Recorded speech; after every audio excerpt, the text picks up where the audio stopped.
Welcome back. Let's shift our focus now to what we've seen, the claims that have been made the last few hours. A few US bases have been targeted in all of Middle East. Let's talk about some of these claims. The Erbil air base in Iraq has sustained significant damage is what Iran has claimed. Also the Ali Al Salem air base in Kuwait. Kuwait, remember, also has been bearing the brunt of this conflict given the US infrastructure there. The US Fifth Fleet, Bahrain, there are claims being made, at least as per Iranian officials, that this one military installment has seen a lot of damage the last few hours. US Fifth Fleet in Bahrain is what we're talking about. Also the Al Dhafra air base in UAE.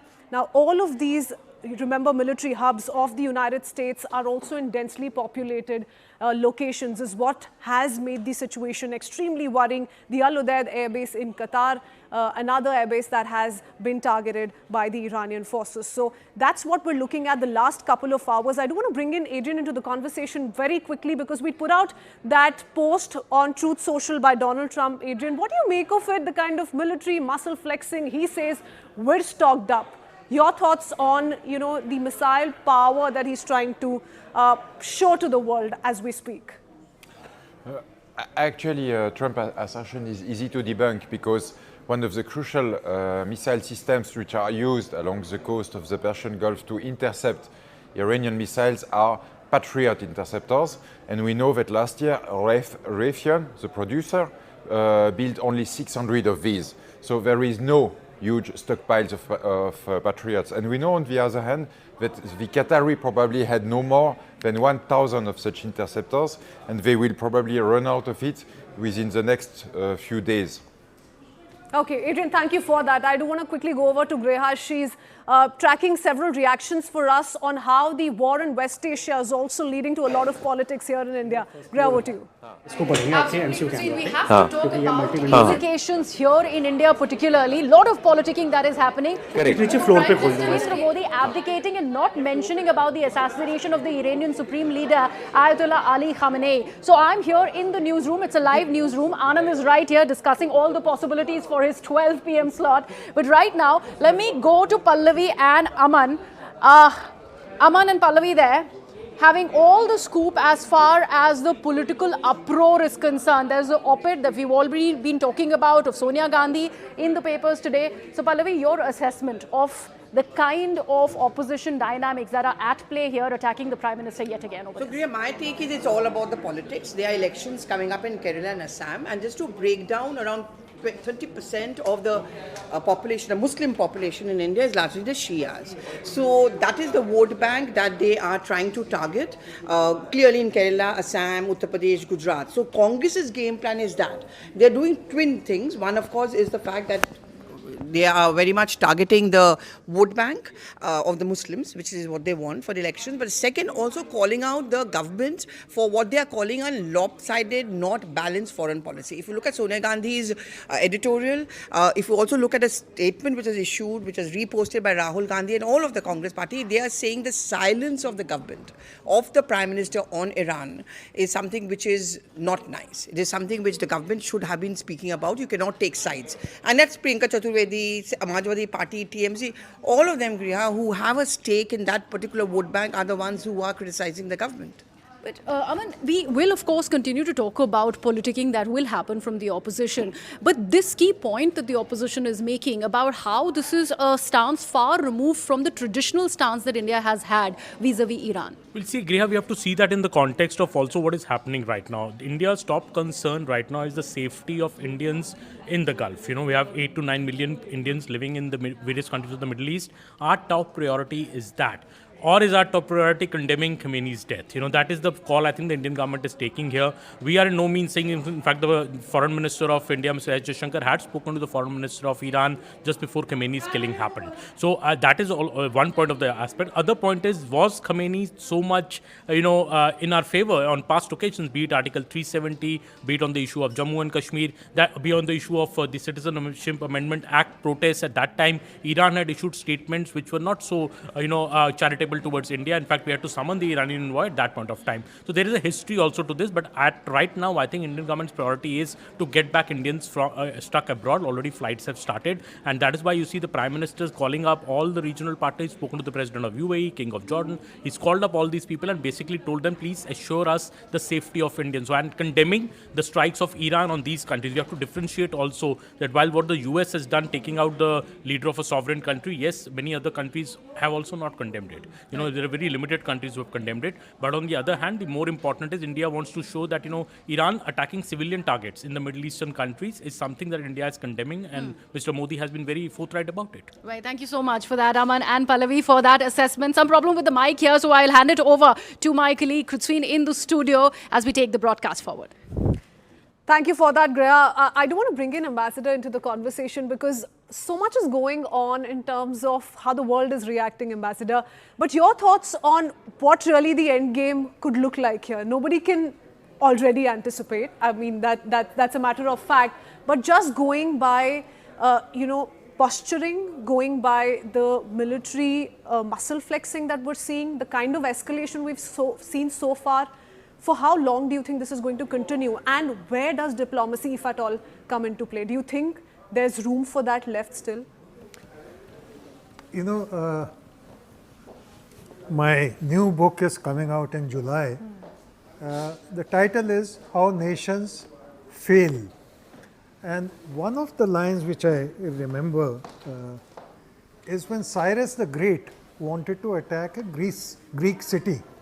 So he sent a message saying that you will be devastated if I attack you. There was only one word reply from that Greek city, I forget the name, if. And Cyrus retreated. Yeah. Americans have made a huge mistake in not checking themselves and going ahead like a rampaging bull. Now, what rampaging bull does is unknown. The results are unknown. Sometimes rampaging bull itself gets, like matadors do, it gets killed. Now, so the results, the question that you ask, are a big unknown. And one of the reasons why I may be wrong, there are three excellent strategic experts here with you, I may be wrong, but Israel's new move to attack parts of Lebanon is a sign of desperation. It is also a sign of diverting the internal attention, people's attention, by getting a quick few miles of Lebanon. I think there is nervousness all around. Iran is standing firm so far. Things could change. Rubio is sending out messages which again show not a position of strength, the but hardest a position blow is yet of to come. vacillation. So, in sum, to answer your question, I think America and Israel have blundered. They are now trying to find a way out, the diplomacy part, which Iran has refused to accept. Absolutely, Ambassador. One word which is really, really a favorite of the President of the United States is capitulate. We have to, in fact, ask that question of America in this case if they are capitulating under the kind of resistance that Iran also is seeing. But like you have mentioned, we don't know which way is this headed. We'll continue to be tracking all the developments Just as far as this quick escalation. word. Yes, sir. I think Trump's mental thinking would be without evaporation if he stops eating McDonald's. A lot of people here are going to be in agreement with that, is the sense I get of whatever little reactions we've been able to take. But let's see how this plays out. Strong statements at least being made so far by the Trump administration officials. That's all we could pack for you. Our gentlemen, our experts continue to stay on with us on the broadcast. We head into a short break. Our rolling coverage continues on the other side.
Namaste, Jai Hind, and welcome. We are inside the bunker with Tom Cooper, and we've got another Fauji joining us right inside. And this is as raw as it's going to get here as we try and quasi-create a bunker-like or a war room-like situation. The next 1 hour, viewers, we're not talking politics. We're purely talking tactical military strategy that both sides are going to employ. We've got Lieutenant General Sanjay Kulkarni with us, Ambassador Rajiv Dogra. We've just said, Aap bhi aa jao, come and sit with us, and we've also pulled him inside the bunker with Tom Cooper. First up, a quick check of the headlines before we take the story forward here.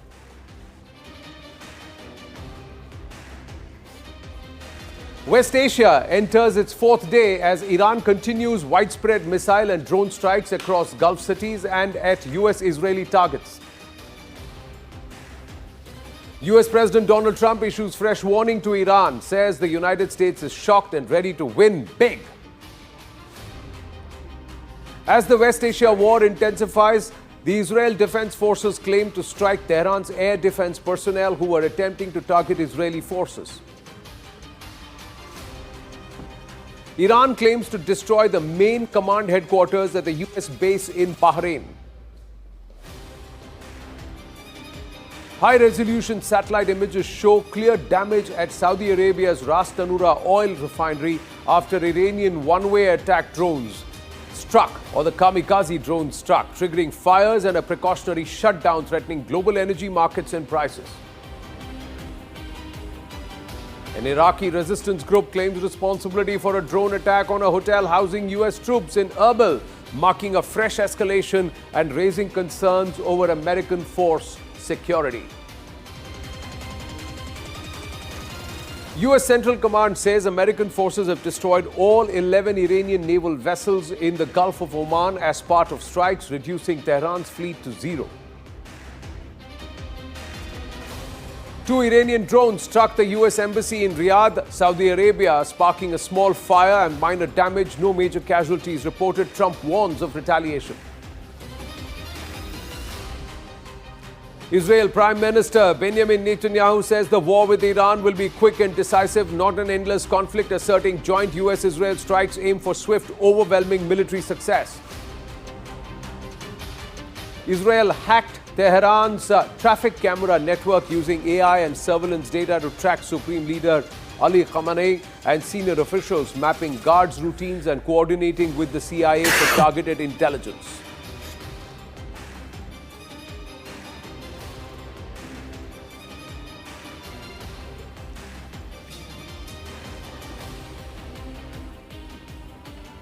Now, as the West Asia war enters its 4th day, Iran's strategy is focused on survival, rebuilding core capabilities, and of course, maintaining deterrence through asymmetric escalation. Now, this is by hardening their missile cities, dispersing command centers, and also accepting initial damage. Tehran is preserving its second strike capability. It is actually stretching the United States and the Israeli resources, because they now have to guard all of the Middle East and the other countries and their defenses with missile salvos. Also, the Shahid 136 kamikaze drones are proving to be quite potent for the Iranians, and they are being used to deplete the interception capabilities. The cost of defense currently is far more expensive than the cost of offense, and Iran are playing this low-budget war very, very smartly. Let's try and quickly understand, viewers, before we get in Tom Cooper, Ambassador Rajiv Dogra, and also Lieutenant General Sanjay Kulkarni into this conversation,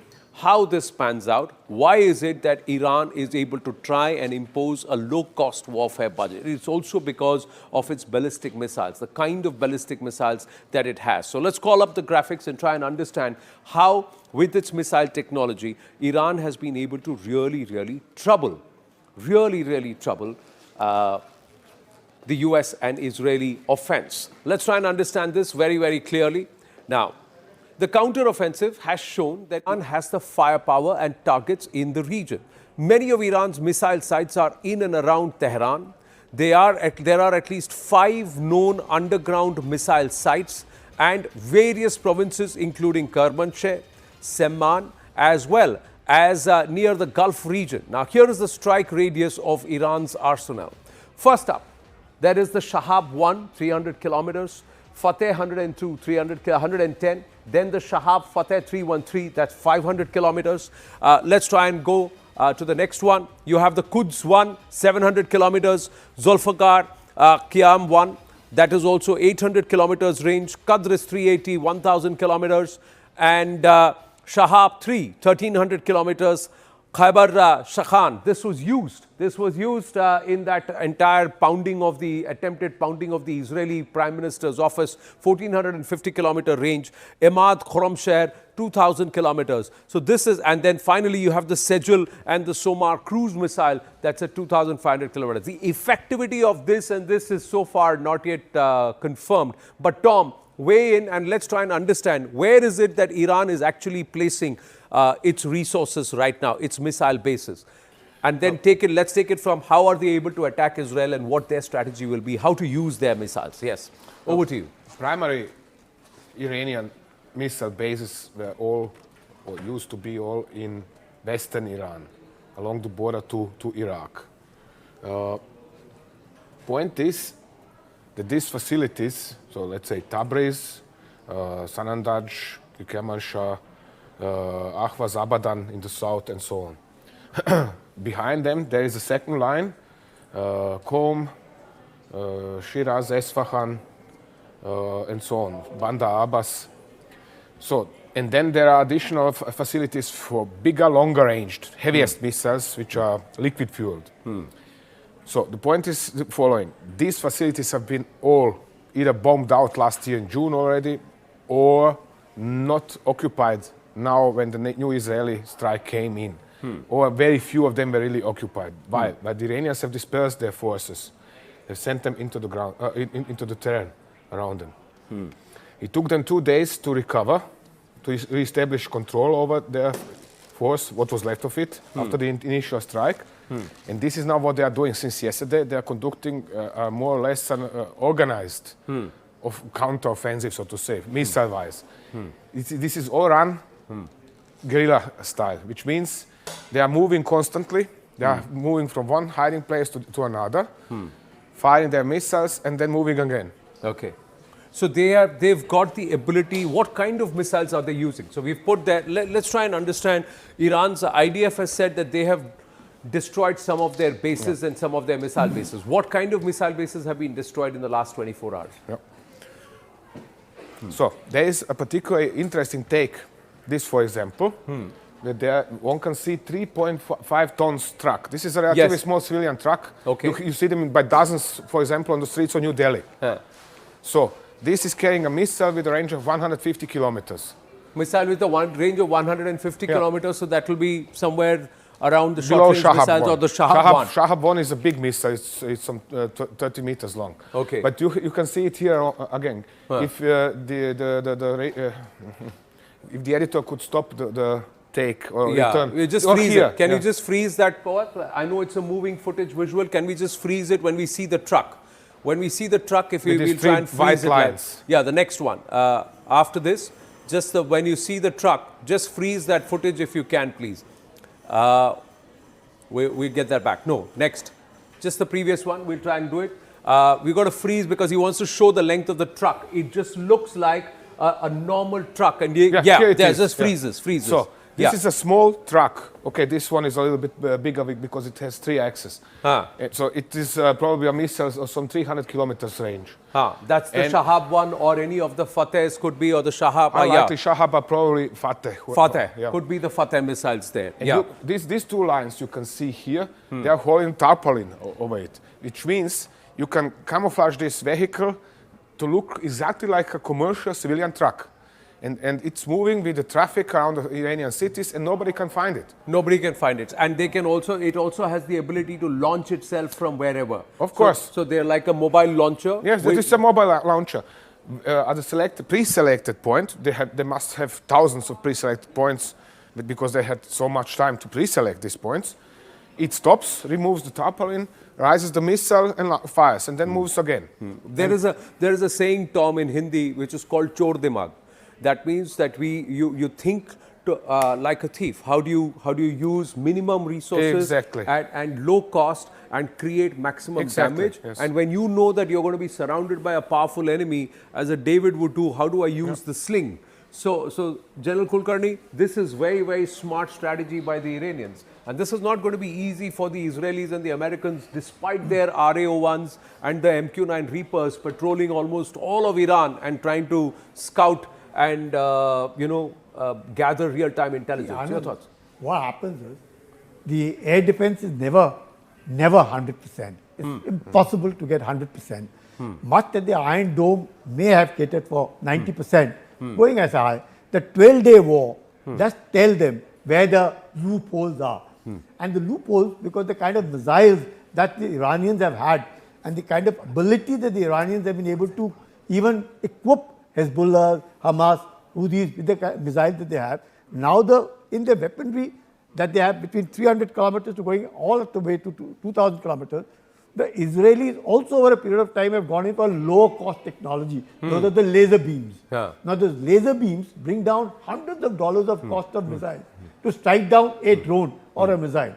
Now what would earlier be about $20,000 would now come down to as low as $5. Because the laser beams has a limited range, maybe between 20 kilometers, max going up to 50 kilometers, much less. But these other aircraft, therefore, everyone's got, all these technologies, innovations have to come fast. The Iranians have over a period of time got a low cost technology. They are very highly equipped, but notwithstanding all that, the air defense, the Iron Domes that we talk about, 90%. You found in the 12-day war, 500 missiles were fired by Iran. 1,000 of those suicide drones fired. How many really went and hit? Say about 20 of them went and hit. But those 20 caused the damage was equivalent to about $5 to $10 billion in Iran. So all these swams and all these kind of things do insist on being able to hit. Because obviously... But that's the thing, isn't it, Tom? That I can send 500 missiles. As defense, I have to intercept all 500. Correct. Because even if 10 land, they cause the kind of damage that totally change the psyche, saying, oh, your defense is penetrable. Exactly. Even more so considering that this Israeli claim with 90% precision and so on, is simply not standing to proof over the time. Precisely last year in June, not to talk about, for example, Lebanon War 2006, when we have seen Hezbollah remaining capable of launching rockets and missiles at Israel for 6 weeks, or almost 6 weeks. Yeah. So, and this is in small southern Lebanon. Now think about this huge Iran. How do they think they can suppress all the Iranian missile capabilities? That is beyond my capability to comprehend. I would like to salute our DRDO and Akash Tir for the way they defended during Operation Sindoor, because we had 99.7% efficiency. Almost, and that's amazing, because at that time they sent the ballistics, they sent the JF-15s, they sent the loitering munitions and small cheap drones, and also the cruise missiles. They sent all that our way, 600 plus drones plus this, Ambassador Rajiv Dogra, and we were able to defend it. So somewhere the calibration of this happening, is it also because the spread over Bharat is larger, that it was easier for us to defend, or it was tougher? How would you read that? Because Israel is a smaller country, the concentration is far, so 2 or 3 can actually sneak in from the defenses. Your thoughts? Well, I'm no defense expert. You yourself are extremely good at defense, but my rough reaction would be that the larger the space, more difficult to defend. So that much more credit to Indian armed forces and everyone involved, including DRDO. Now, as far as Israel and Iran issue is concerned, as General Kulkarni said, Iran had learned the lessons of 12-day war very well. They knew what exactly Iron Dome was doing and how it could be outmaneuvered. That is point one. There's another slightly different angle I want to introduce. This war is also teaching our businessmen, not just Indian, but global businessmen, that nothing in the world is safe. It was supposed that Dubai is a safe haven and it is the best place to stay in because there's almost zero tax. Everything is stable. Now, the recent events have proved that world is not flat. World is topsy-turvy. Dubai is no longer stable and may not be stable for a long time to come. Right, right, absolutely. Your thoughts there? Quickly, you want to say? I can only join these conclusions and then add something about the Indian air defense system. A lot of this success went to the army, which has developed several extremely effective systems to counter drones, electronic warfare systems, which means it was not only shooting them down, but it was causing them to crash. So this was part of the success. The other part of the success was this high availability of missiles. Akash system, for example, and not only Akash. Then there were modifications to Shilka systems, old Bofors guns. I mean, nobody is doing that. Almost everybody has abandoned air defenses by gun. India said, well, why should we throw away guns? They are good. We put electro-optical system on them, and we shoot the drones with them. And 40mm cannon is much more effective against a UAV than a 23mm cannon.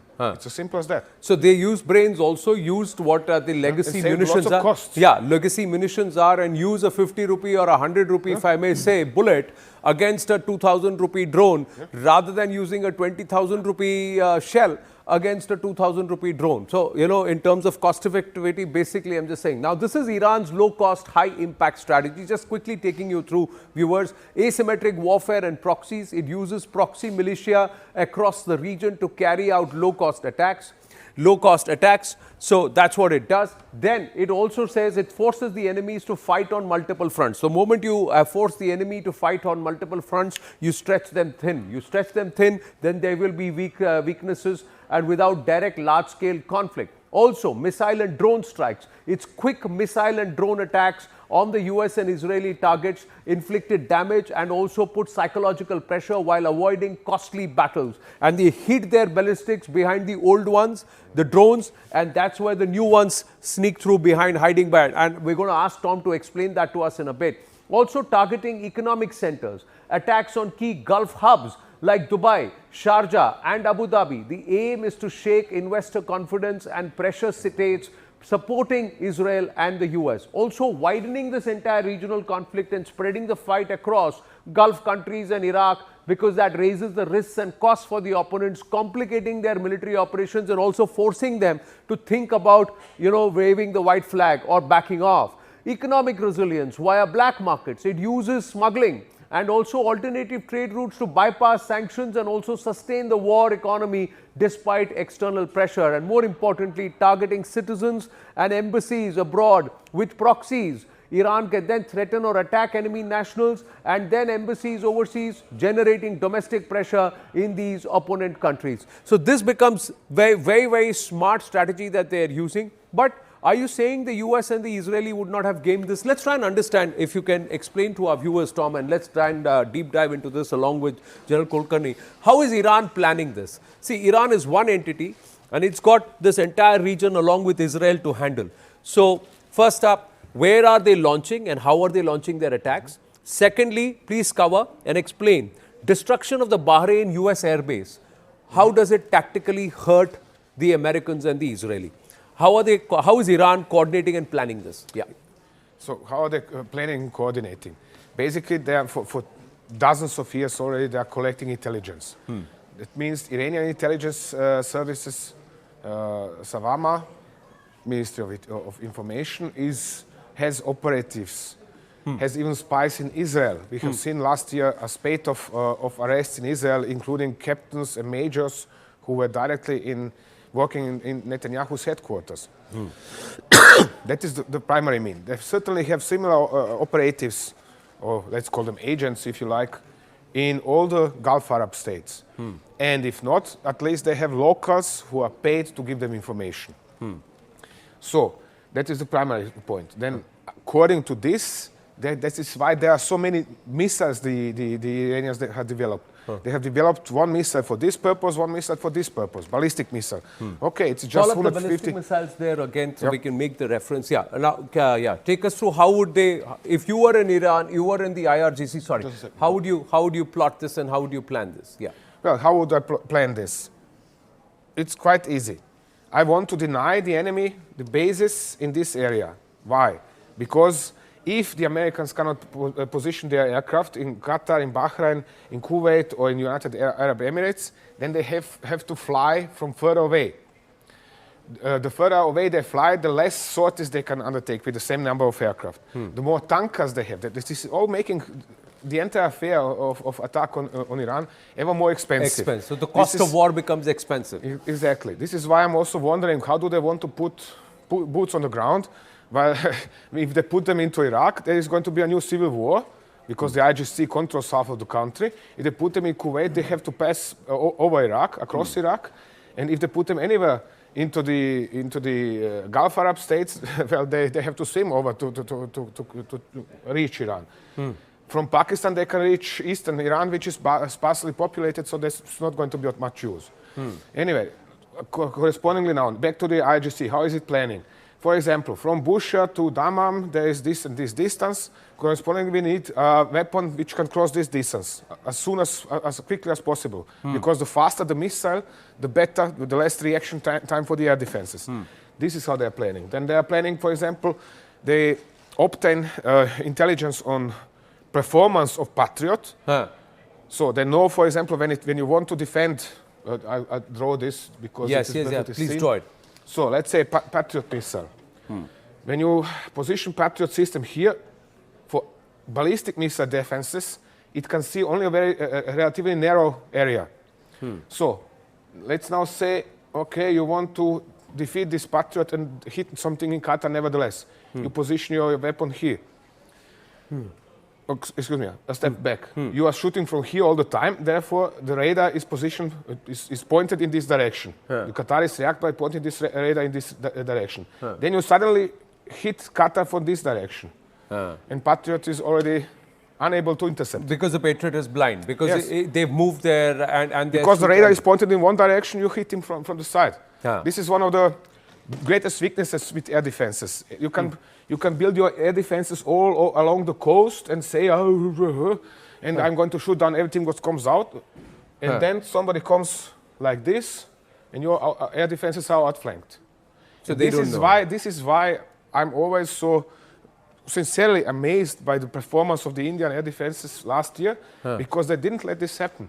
Pakistanis have tried this as well, to hit from multiple entirely unexpected directions, combine different weaponry and so on and so on. Severe electronic warfare deployment, and still they didn't manage this. They didn't manage the General Kulkarni and also Ambassador Rajiv Dogra, coming to you just quickly as we quickly try to also decode Iran's war strategy. Now, while being in a very heavily disadvantaged position, Iran still has a war strategy in place to try and hit back at the United States militarily. Now, in the first step, Iran plans to blind the US forces by hitting critical radar and command and control nodes.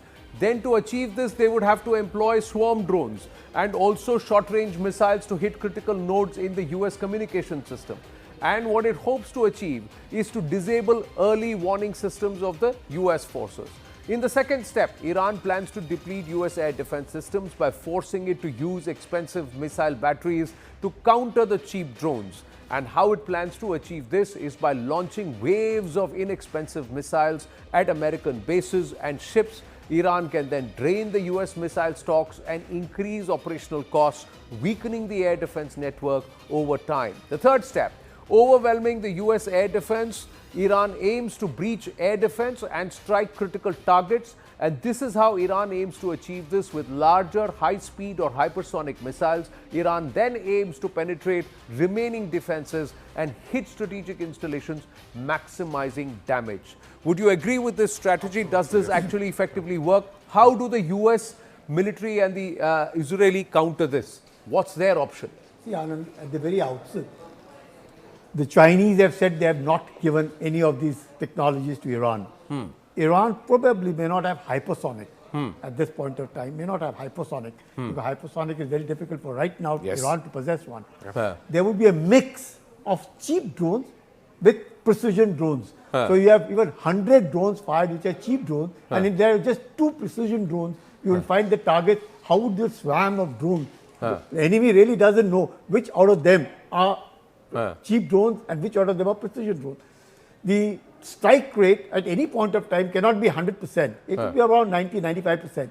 there's always a chance for the Iranians, if they have huge stockpiles of these cheap and precision drones, to be able to hit the target. There is no denying the fact. The question is, all of them, both the adversaries, the Americans, the Israelis and the Iranians, would have exact GPS locations of each of these. So now it is on mobile. That means all these drones have to, and the entire missiles have to fly from one end to the other end on wheels.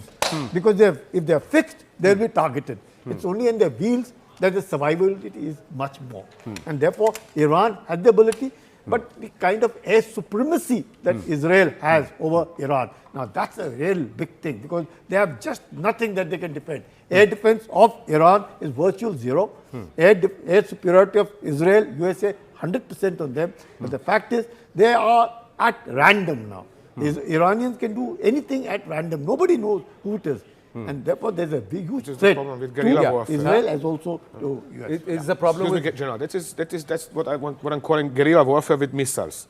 Because they are all the time moving, hiding, firing in between. And nobody knows where they're going to hit us next. Nobody knows where they're going to appear us next. Yes, sure, the Americans and Israelis are operating lots of UAVs over Iran and trying to find them and so on. And they are using artificial intelligence in order to predict, or in some cases follow the patterns in their movement in order to find out where they're hiding most of the times, only what directions are they moving. But that doesn't mean that the Iranians are stupid, as that they cannot outsmart artificial intelligence, because don't forget, the artificial intelligence is only as clever as the person who has programmed it. Yes. The other thing is, have the Iranians used their proxies? Now, where all do you think their proxies will get active? Let's get into that conversation quickly. How would you, if you were sitting as part of the Epic Fury control room, Master Rajiv Dogra, how do you get Iran to heel? Because you've got control of their skies. You can go ahead and bombard them, but you don't know where their locations are. So how do you do that? Because one mobile truck with 2 missiles can launch from any corner and anywhere and cause disruption. Well, very interesting discussion all around. Let me go back and remind you of a boxing match, one of the last boxing matches that Cassius Clay had. So someone asked him, how do you do it? He said, I'll sting like a bee. Iran is doing that. Float like a butterfly, sting like a bee. Sting like a bee. It's floating like a butterfly, yes, you are absolutely right. But it is stinging like 100 bees. It has different solutions for different issues. And it is attacking the eyes, ears and stomach of America. By hitting at various bases, it is denying America the radar facilities, it is denying America the firing facilities, it is denying America even the replenishment facilities for its ships and aircraft. Exactly. So, Iran is very smartly, and I think that is what old civilizations are about, that they think smart and they act smart. So, Iran is doing exactly that. How long it can sustain it is a different question. Because, as I said repeatedly, I hope Trump and Netanyahu don't exercise the extreme option. Okay, now you're the diplomat in the mix among the military historian and the Fauji. How would you react to what Zelensky is currently saying, that it will help if we can get a ceasefire with Russia? I will send drone defense experts. You know, Zelensky is... And this is on a day when Trump has called him, you know what, I'm just going to read that post of what Trump actually called him. But your thoughts, sir? Zelensky, I think, is an unfortunate occurrence for Ukrainians, because unfortunate occurrence for Ukrainians. This, okay, yes. Because the number of Ukrainians who have been sacrificed for a ceasefire which was available to him 3 years back. Trump has called him P.T. Barnum. Trump has called him P.T. Barnum of Ukraine. That's what he's called Zelensky. And Zelensky is turning around and saying, I'm ready to help if you can get a ceasefire with Russia. I mean, Zelensky is somebody who does not have politics, who has no strategy, no plan, nothing at all. He's just fighting for likes in the social media. And this is a statement perfectly in style of that. He's ignoring the fact that, for example, United Arab Emirates are in an alliance with Russia and with Israel. Right. So he's now going to send Ukrainian experts and everything is going to be fine. It is not going to be fine, sorry. This is daydreaming, just like Trump's expectation that Iran is going to fold up in 2 days. Oh, so, excuse me, 3 days. 3 days special military operation. This is all right. Are you able to see this on my phone, viewers? This is what we've got. Trump has actually put out on Truth Social, the United States munitions stockpiles have at the medium and upper medium grade never been higher or better. As was stated to me today, we have virtually unlimited supply of the weapons. Wars can be fought forever and very successfully using just 3 supplies, these supplies, which are better than other countries' finest arms. At the highest end, we have a good supply, but not where we want to be. Much additional grade weapons is stored for us in outlying countries. Sleepy Joe Biden spent much of his time and our country's money giving everything to P.T. Barnum, Zelensky of Ukraine, hundreds of billions of dollars worth. And while we gave so much of the super high end, all free, he's saying he didn't bother to replace it. Fortunately, I rebuilt the military in my first term and continue to do so. The United States is stocked and ready to win big. Thank you for your attention to this matter. Clearly, this whole talk of America running out of munitions and interceptors has got the Americans worried. Tom Cooper. Yeah. Idiocracy at work, sorry for expression, really. Oh, say it again? Idiocracy at work, yes. Idiocracy at work. I call this idiocracy already for 2 years. Alone what is going on in Ukraine and not to talk about what is Trump doing. Because this is, oh gosh, we now have a problem. Trump's reaction, oh, we don't have a problem, everything is fine. Then one day they are after the regime, not the next day, no, we are after nuclear facilities. The third day we are after ballistic oil facilities. Missiles. Then there's 4-day ballistic missiles. I mean, perhaps they can decide what are they after. That would be for the start. But they don't care. These are people who have lost the connection to reality. They do not want to hear any kind of negative news. Their aides know. Their secretaries, call them whatever you like, people surrounding them. They're surrounding themselves with people who know what they want to hear. And then surrounding themselves with yes men. That's what you're trying to say. Exactly. Yeah.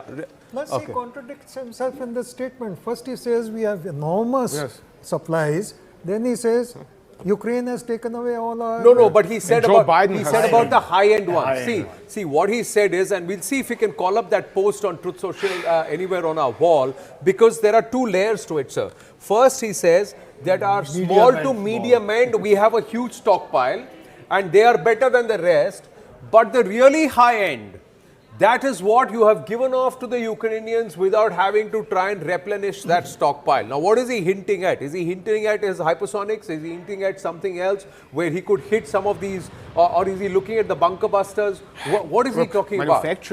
Manufacturing this kind of highly sophisticated weapon, that takes so long. It takes 2 to 5 years to construct a chips factory in order to make such weapons possible. Then it takes another 2 or 3 years to make such weapons, because you have to cast all of these casings for the shells, actually warheads. Sorry. So this is nothing that you can do over the night. And for this, in order to increase production, you have to educate additional workers in order to expand your production. Right. And nothing of this is happening in the United States. It's actually on the contrary. They are outsourcing ever more of such production. So where does he want to now significantly increase production in these regards? So the fire must match the fury if you want swift and decisive. The Right. fire isn't matching the fury. Right.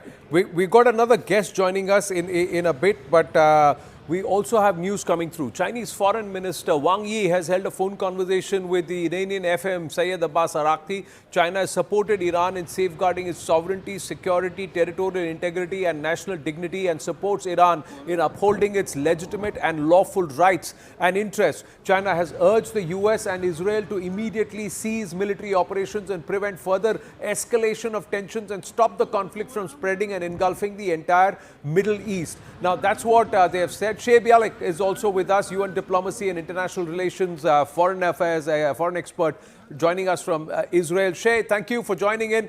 Your thoughts? There are many who believe Israel and America are running out of defense weapons and their supply chain is severely hindered because of the US bases in the Gulf countries being hammered by the Iranians. Good morning. Thank you for having me with you. I really hoped it would be for other reasons, but I'm happy to be here. I'm a former service of the diplomatic, and today I'm mainly working in aid. And I hear the concern. I hear it in news outside of Israel, but I must say this is sadly not our first rodeo.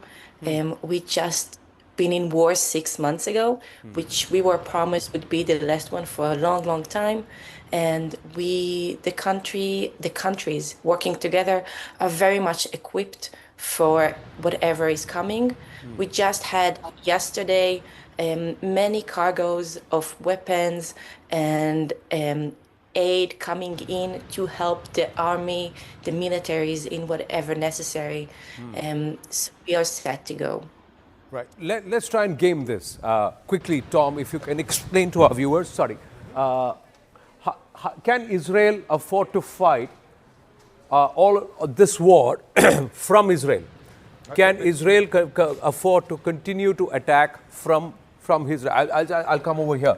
Now, if everything is landing in Israel, can Israel direct this war and US direct this war while Iran continues to pound these areas, the Gulf nations and the American bases there? Can Israel continue to attack from here, from a distance? Yes, in particular, thanks to tanker support by US Air Force, tankers are operating somewhere here, means that Israeli Air Force can't continue.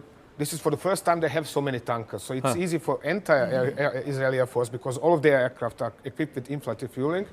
It is easy for all the Israeli aircraft to refuel and then go striking Iran. At least up to here. After that, it's going to be a little bit shaky, unless the Americans and Israelis do manage to somehow suppress the Iranian air defenses over western Iran so much that they can move their tankers closer to the country. Okay. That will make things easier for Israelis. On the other hand, it does not mean that the Iranians cannot continue striking at Israel. On the contrary, if nothing else, the Iranians can continue doing that from eastern Iran or central Iran with longer range missiles, which so far have been untouched. They have not used it. Now, do we know where their bases are? Because, or will the pressure be on US and Israel to actually come and neutralize these bases so that the Iranians can't launch their long-range missiles and their cruise missiles from, say, central or eastern Iran? Principally, yes, we know most important bases. Sorry, this is old. So most important bases are always next to bigger cities. For example, Esfahan. Esfahan. Then we have Shiraz. Bandar Abbas, Kerman is a big military base, Zahedan, Mashhad is meanwhile the second biggest city in Iran. And of course those in west, like Sanandaj, Desful, Khorramabad and Khorramshahr, which is here somewhere. So if they are not inside the cities, they are always some 15-20 kilometers or less or more, depending on the local terrain, around these cities.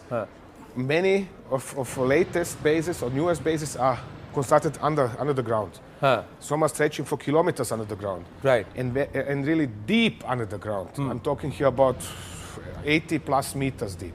So the moment it's 80 plus meters, the bunker buster gets out of the equation. You'll have to have 3 bunker busters going one after the other. And hit the same spot. Hit the same spot. So that's the kind of precision that's required. What is then done instead is to target the entrances.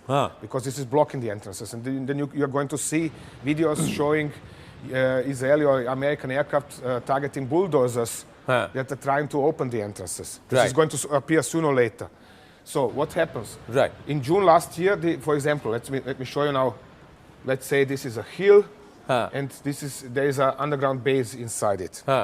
So in June last year, the Iranians have learned if we have the usual 2 entrances to such an underground base, the Israelis have it all too easy to target the entrances and then block them.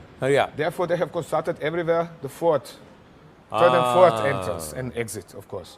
So this is one of the points. This is why such bases they're are also very learning hard very to fast. They're also learning very fast. What we're going to do is We're going to shift the focus a little away from this region, but still in this region. When we come back, we're going to look about something that's brewing here and what is going to happen between this entity here, that's Saudi Arabia, and the entity there, that is Pakistan, who has actually said support to Iran, but they have a security arrangement with Saudi Arabia. That after the break. Stay with us.